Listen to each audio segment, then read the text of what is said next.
Good morning, dear students. Welcome to the science class. Today, we continue our discussion on chapter 3, that is fiber to fabric. In the last class, you learned about animal fibers, wool and silk, and animals that yield wool, the selective breeding, rearing and breeding of sheep. Some breeds of sheep reared in our country for producing wool.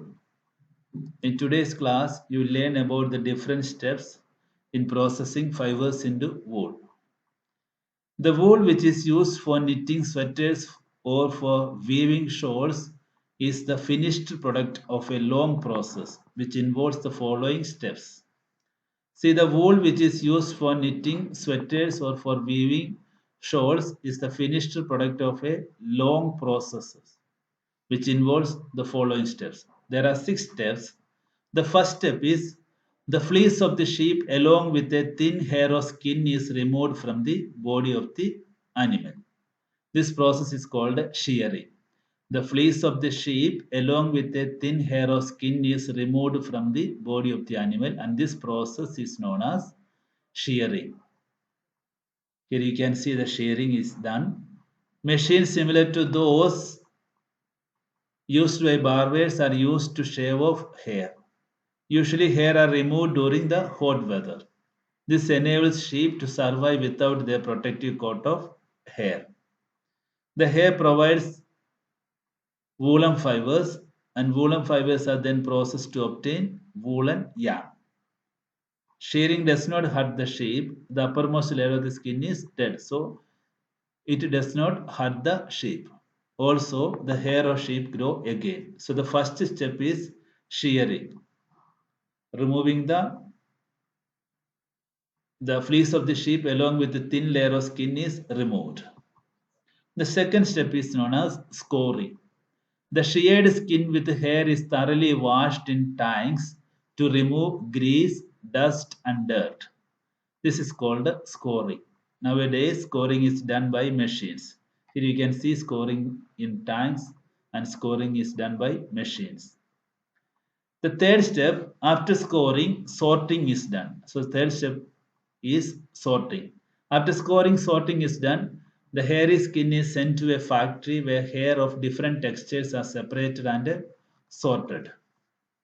The fourth step is the small fluffy fibers called burrs are picked out from the hair.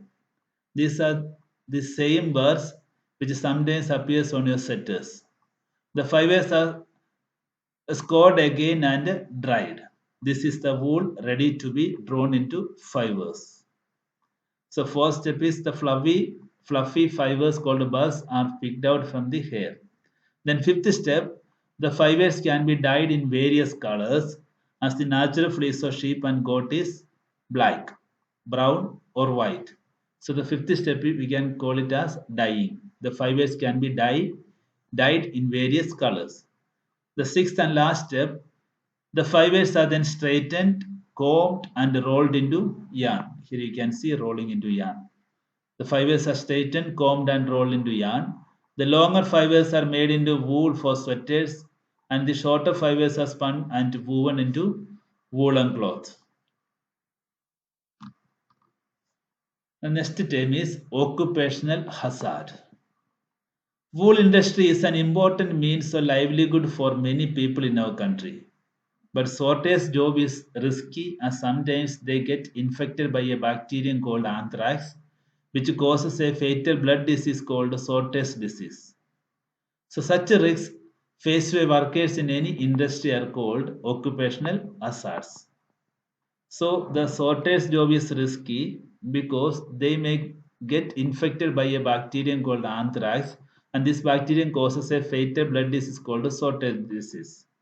And such a risk faced by workers in any industry are called occupational hazards. Dear students, this is all for today's class. In the next class, you will learn about silk and the life history of silk moth. Till then, bye. Thank you.